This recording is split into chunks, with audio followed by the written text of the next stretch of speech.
I still have to make this video over. This freaking sucks. But anyways, before I get started, what I want to say is that the OA on Netflix is one of the greatest shows, I think, to be on Netflix. And I recommend everybody to watch it. Season 1's been out since 2016. That's when I first watched it. I just rewatched it to like freshen up my mind because season 2 is coming out on Friday. This upcoming Friday, March the 22nd. So, just wanted to get that out of the way. I'd give it a 4.5.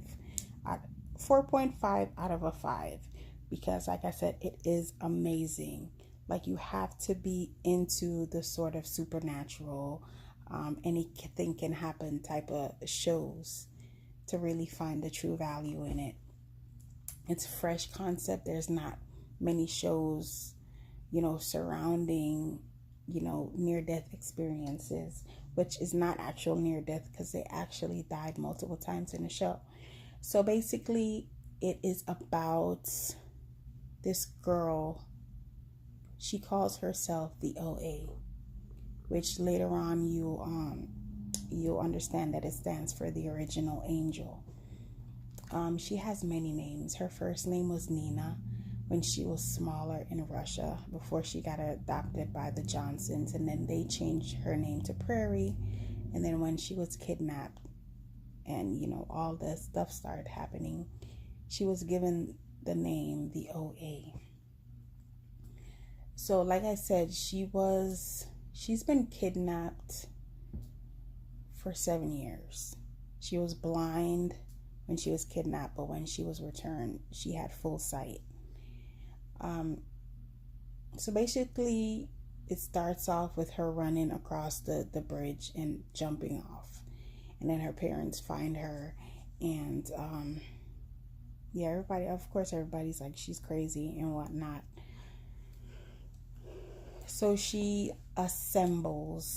chooses a group of 5 people. It consists of 4 high school kids and a teacher. And she doesn't choose them in so many words. She kind of has this thing where people have this, I don't quite know how to explain it, but they know where they need to be for her without her actually saying, be at this place and be at that place. So she puts out this,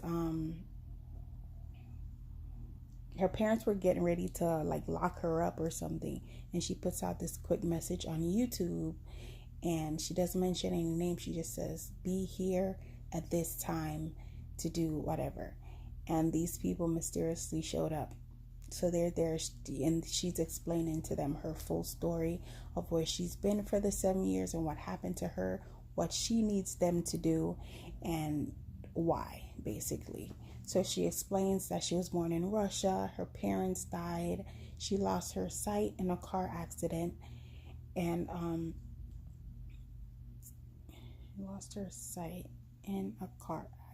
But before that, she started having these dreams that she called premonitions, because every time she had it, something huge or something big was going to happen.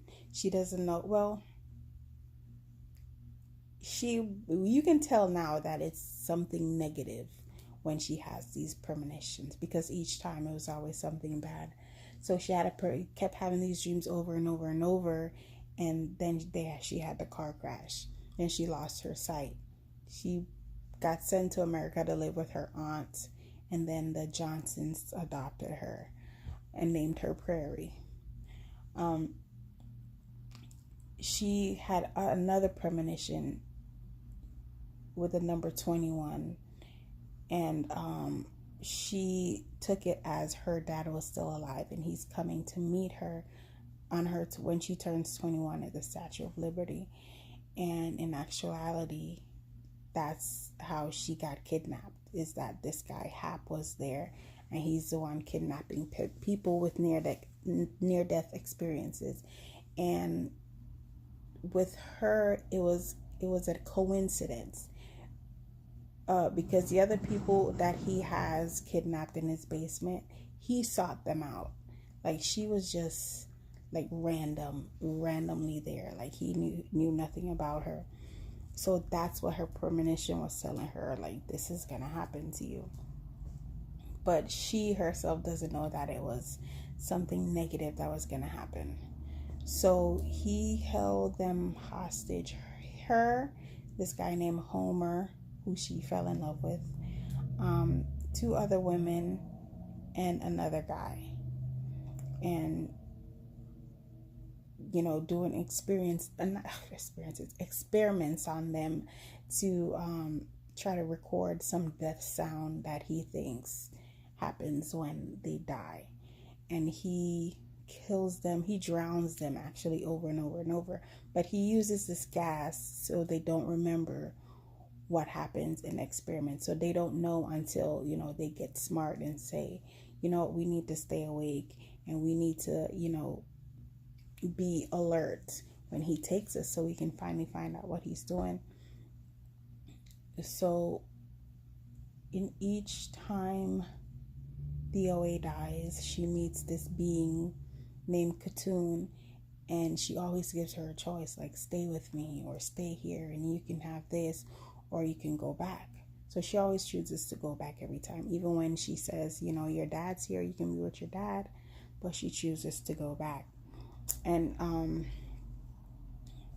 after a while, she gives her a movement, one movement of 5, which is supposed to, when they put all these movements together, it's supposed to help them open a portal and they'll be able to travel interdimensionally. And she got the first movement, then Homer got a movement, then the other dude gets a movement, then the other girl gets a movement. The last girl didn't get one.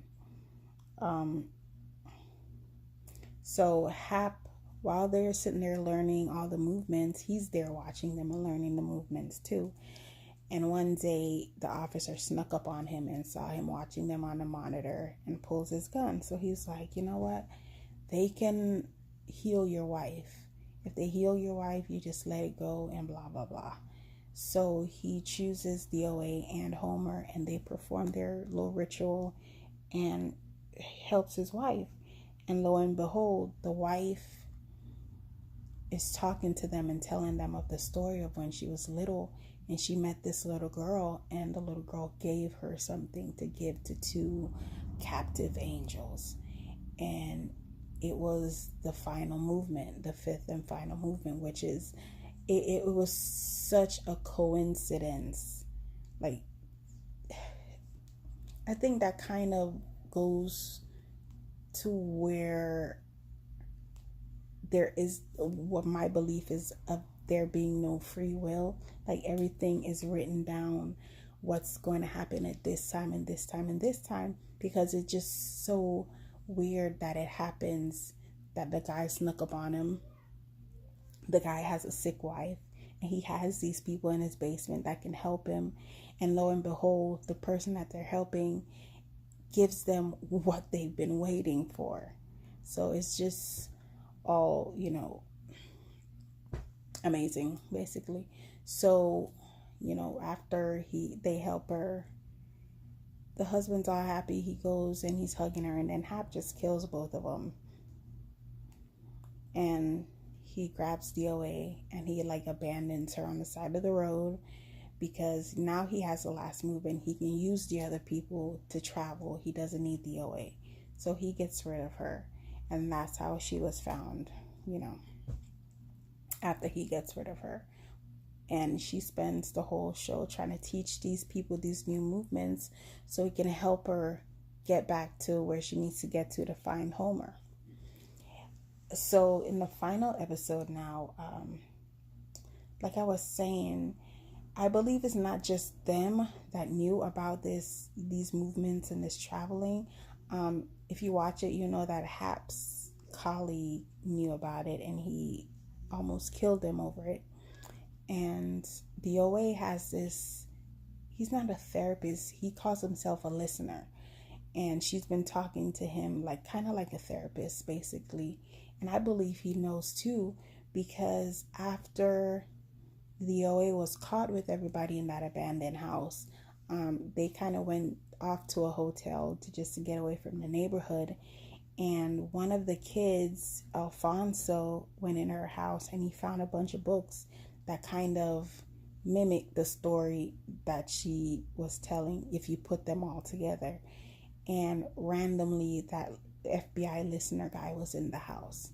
So I'm like, why would he be in the house if he wasn't, if he didn't know anything about it? I believe he planted those books so everybody would disbelieve her.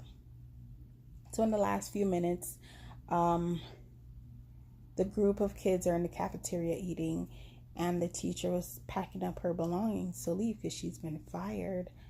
And the OA is taking a bath, and she gets the premonition again. Then it flips back to the kids in the cafeteria, and a gunman walks up and he starts shooting and firing everybody. Then they get up, the five get up in the cafeteria, and they start doing all these moves. When I tell you I cried when that happened, I was crying like a baby, because like I get real emotional at things like that. But yeah, she like gets up, her nose starts bleeding, and she's like, oh my God, I know what the premonitions mean now. So she's running. She gets there, she sees them performing the movements, and then by the time they get to the last one, a lunch guy tackles the gunman, and he fires off a couple rounds, not purposefully, but he does. And she, while the OA is standing there, the rounds actually hit her in her chest, and they finish their movement, and that's pretty much it. She gets in an ambulance and they start driving away, and you hear the whooshing, and one of the kids is like, oh my God, it's happening now. He starts chasing down the ambulance, and he's like, take me with you. And that's where it ended. He realized that it was happening because she always says that when the portal opens, it's like an invisible wave, and you just ride it and whatever. And then the whooshing kind of, whooshing in the trees in the wind kind of symbolizes all of that. So he knew that's what was happening, and that's where it ended. So like they left us yearning. Well, no, that's not where it ended. She wakes up in like it's white everywhere, but you can tell that they're walls. So it's like a psych ward type thing, but you can't tell where it is. So she wakes up and she turns around and she's look, and then she says, Homer. So that's where it ended.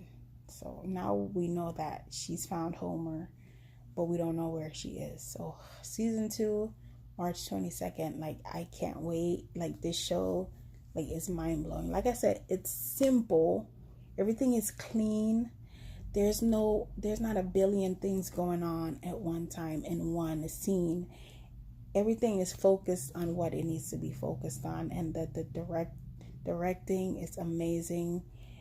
Like everything is good. It's like I said, simplicity is best. I don't want to have to be looking at 20 different things going on at once.